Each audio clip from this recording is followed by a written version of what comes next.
I never thought I'd see the day where rappers were looking like ladies of the evening, but here we are. Sad.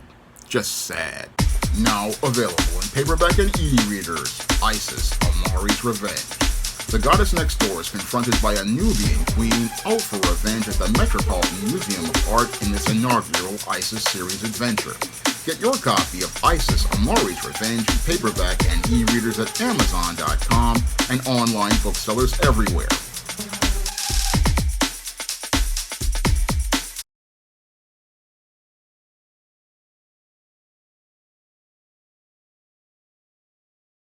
Better get the cool slow, y'all, cause we're having us a barbecue.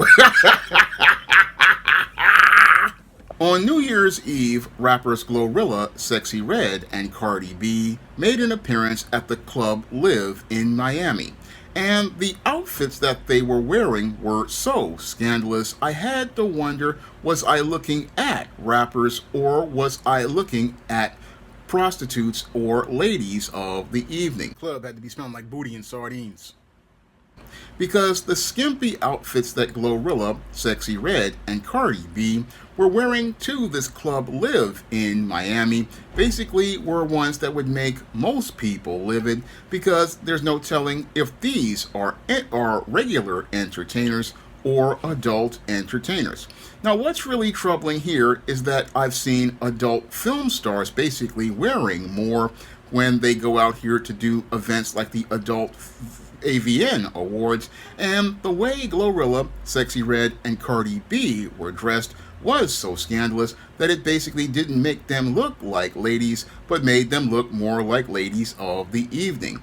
And as I was looking at this picture, it basically was one that I found to be quite troubling, because I remember the days of female rappers like Moni Love, MC Lyte, and women like Miss Melody singing songs like Ladies First and presenting a respectable image of black women. And I have to wonder what happened to the image of black women as related to the rap genre of music, because I remember a day when black women went out here and insisted on presenting themselves in a dignified fashion and a respectable fashion during the late 1980s, when I first heard, again, legendary rappers like MC Lyte, like Moni Love, like the real Roxanne and Roxanne Shante, and rappers like the Cookie Crew and Antoinette. And I remember those ladies basically covering their bodies up, because what they wanted to do was present themselves as being able to be on a level of lyricism that the men were as related to their rhymes, and they wanted their words to have more of an impact on people than have an impact of people checking out their bodies. Unfortunately, what happened to rap music is that many of the people who were a part of the entertainment industry basically made compromises with white supremacy, and as those people behind the scenes made compromises with white supremacy, they went out here and sold out the genre of rap music. And as they sold out the genre of rap music, instead of us seeing respectable ladies who we basically wanted to take home and have as our girlfriends and our wives that we used to see in music, again, like Moni Love, MC Lyte, Precious, the Cookie Crew, and many others like Queen Latifah. I mean, I remember a day when, again, female rappers basically like Antoinette and many others focused more on their image as related to being respectable, because they understood how black women's images were degraded, and they wanted to go out here and present a dignified picture of self, because they understood the history of anti-black messaging that was designed to degrade the image of black women. Unfortunately, what happened with rap music is that, again, this small group of individuals, starting in 1988 with the whole with the NWA's, or as I call them, the minstrels with attitude, basically turned rap into a minstrel show with Straight Outta Compton. And from there, in 1992, we saw the minstrel show turn from giving us the characterized images of gangster rappers to degrading the image of black female rappers. And this started with the legendary song Me So Horny by the Two Live Clowns. And the Two Live Clowns, or Two Live crew, basically went out here and started presenting us the image of the scantily clad black woman in bikinis shaking their backsides and making them the picture of, again, the image of debauchery and the whole image of black women being presented as sexual objects. And as this was going on, it was further escalated with other female rappers calling themselves B words with problems and H words with attitudes, going along with the whole misogynistic narratives of rap music, which basically we went from, in the late 80s, black women presenting themselves as respectable ladies who push back on being called B's and H's, to the songs like the ones on Straight Outta Compton calling black women B's and H's, to Luther Campbell promoting the idea of black women being B's and H's, to the H's with problems or B's with attitudes, basically presenting the idea of a black woman taking on these ideals. And as black women took on these ideals as related to rap music, they went out here and promoted black women in the stereotypes of the Jezebel and the Sapphire, and presented this to be the norm. And as the mid-90s went on, we saw black women going out here like Lil' Kim and Foxy Brown, further pushing these images and pushing these images as the standard for rap music, standard for the rap music as it related to things, but rap music still was, again, on the fringe. But this image of black womanhood was at a counter. We had respectable black women in other forms of media, like movies like Boomerang and shows like Bill Cosby's second show, Cosby, and many other shows that presented black images of black people.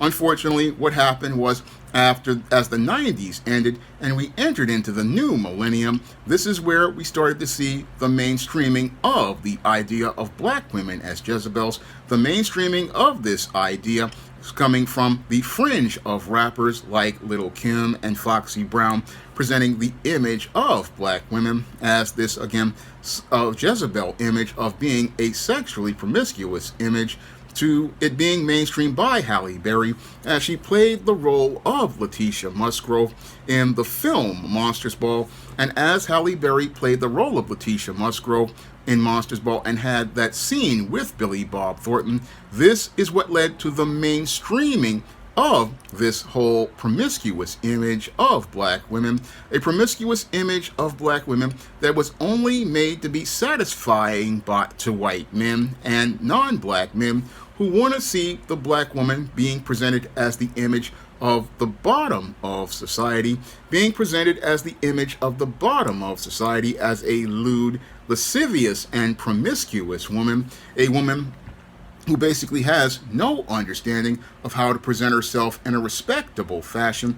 And over the last 25 years, this has been mainstreamed to be the norm for black women as our image by the entertainment industry, an entertainment industry that goes out here and willfully and intentionally presents a negative image of black women as the bottom of society. And sadly, what's happening here in this picture of Glorilla, Sexxyy Red, and Cardi B at this club is we're seeing this as, again, sadly, a standard image of black women, a standard image of black women, because people in the rap game compromise with white supremacy over the last, I say, 40 years. They compromise with the system of white supremacy to degrade the image of black women in a genre of music that was all about empowering people. That was what rap music was originally about. It was about black empowerment.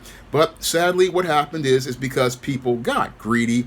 This is why we've got these images of black women that are some of the saddest images I've seen. I mean, when I look at these pictures of Glorilla, Sexxyy Red, and Cardi B, I basically see women who don't know how to be ladies. I mean, you have Glorilla, basically, again, and Sexxyy Red and Cardi B looking like ladies of the evening who have been tricked to look like women who go out and turn tricks and don't see how they're doing damage to the image of black women, because over the last 35 to 40 years, black people again have been brainwashed to believe that this is acceptable and respectable as related to the image of black women, and again considered respectable because this is what white supremacy wants you to see as related to the image of black women. And sadly, we don't have any black men out here looking to increase the standard as related to the image of the black woman. That's the sad part about this, because originally, again, with rap music, men were looking out for the standard and the image of black women, and black women were looking out for that standard to maintain a respectable image of self. And what's happening here in this picture sadly proves a point the late David Carroll made about the old African proverb about a race rising no higher than the moral position of its women, and as the woman goes, so goes the race. And when I look at the moral position as related to the image of these black women, it says that our race is in a very bad direction, where we're in a dire place, because if this is the image of black womanhood, it's a sad picture of black womanhood.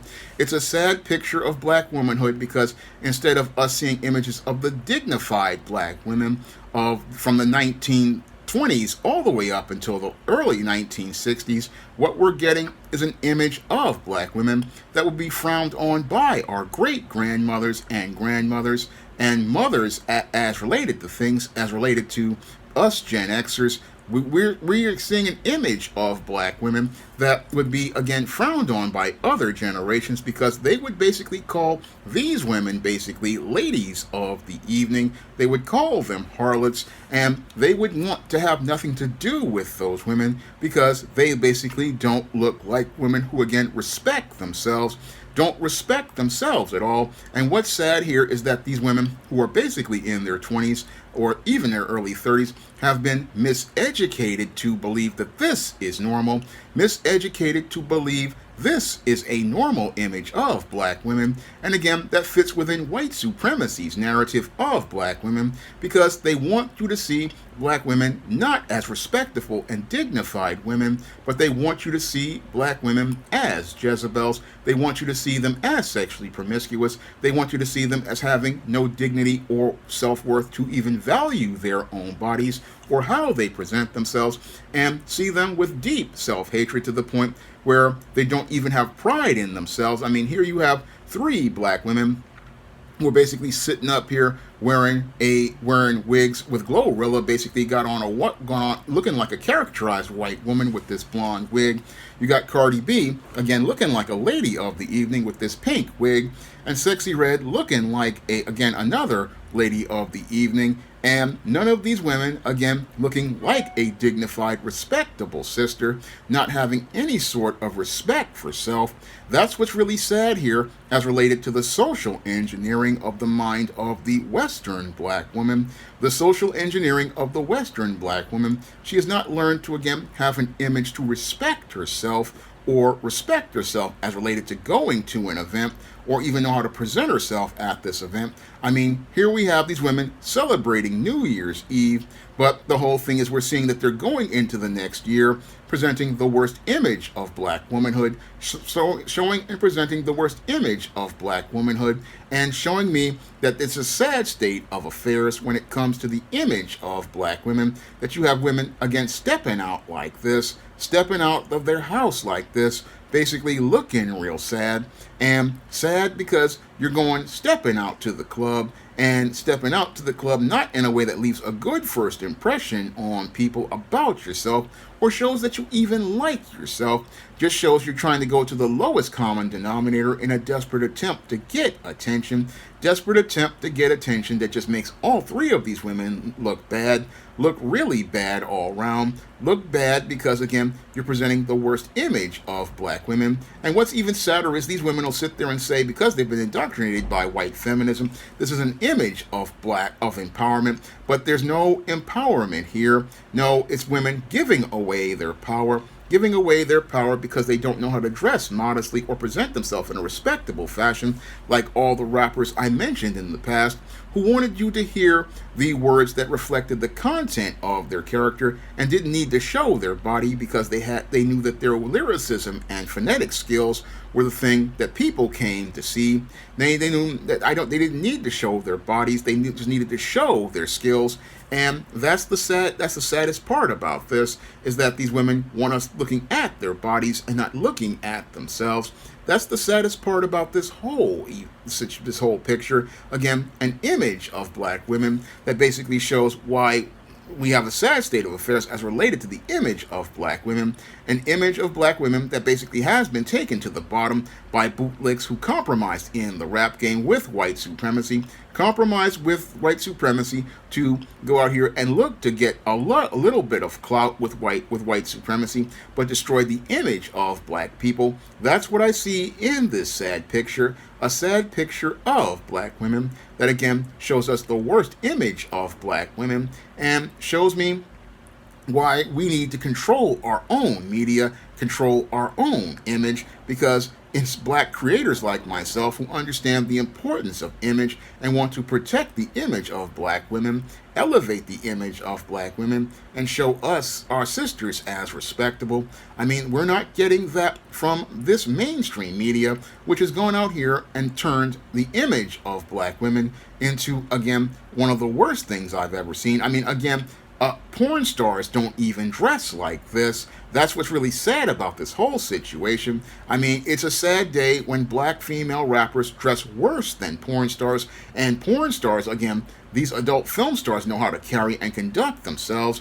Many adult film stars know how to conduct themselves better than many black female rappers. And it's a sad state of affairs when these women, again, are represented as the standard, as the image of black women, and it really shows how weak black men are as related to controlling our image of black women, because we need to get control over the image of black women, because this image optically makes black people overall look bad as a collective. It makes us look bad as a collective because it says that the men are not controlling the image of black women and protecting the image of black women, so that black women won't be out here presented as a stereotype that basically fits the narratives of white supremacy. And this whole narrative again makes us look bad because, again, if men can't control the image of the women and it's running wild like this, then it shows that nobody is going to see, again, black men as respectable, because if you can't control the image of women. But what's even worse is that the bootlicks went out here and put these images out there because they wanted the clout chase and didn't see the damage that it was doing. They didn't see the damage that this type of image does. And you've got 3 black women basically, again, going to the club looking worse than many of the other whites and non-blacks would go to this club, and showing us how them celebrating New Year's Eve shows how little America has changed as related to the image of black people, as related to white supremacy, because now that they have gotten the bootlicks to go along with things, they've basically taken the image of black women back to the ideals that white supremacy had for black women's image since the days of slavery. Now, if you want to see some positive images of black women that are designed to inspire and uplift and elevate the image of black women and give you a positive perception of black women, you can pick up many of the books on the SJS Direct imprint, such as those in the ISIS series, such as those in the Esteem series, such as those in the Spinsterella trilogy, like my novel Spellbound, which deals with the spellbound mindset of women like this who act like this to fit in the black boxes acceptable to white people. Or you can pick up my black business novel, Recipe for Success, or my vampire novel, Eternal Night, or my black sorority novel, The Thetas, which goes in depth on how the image of black women was tarnished. You can pick up all of those books on Amazon.com in paperback and Kindle format. You can also find them at other online booksellers like Draft to Digital, Google Play, Barnes & Noble, and big box retailers like Walmart and Target. And if you'd like to see me make more videos like this talking about the image of black women, you can drop a donation to the Patreon, the PayPal, or the Cash App by clicking the link in the description box. That's all I have to say for this video. You can comment, rate, and subscribe. Coming to paperback and e-readers, John Haynes, A Thorn in My Side. The man who rules the world takes on an agent from the CIA from the Black Boule in this action-packed all-new John Haynes series adventure. Pre-order your copy of John Haynes' A Thorn in My Side at Amazon.com and other online booksellers. Now available in paperback and e-readers, The Temptation of John Haynes. Give in to temptation and pick up this action-packed African-American paranormal romance. Get The Temptation of John Haynes in paperback and e-readers today. Support Black-owned and Black-operated digital broadcast media. www.niceradionetwork.com. Nice Radio Network, broadcasting 24 hours a day, 7 days a week.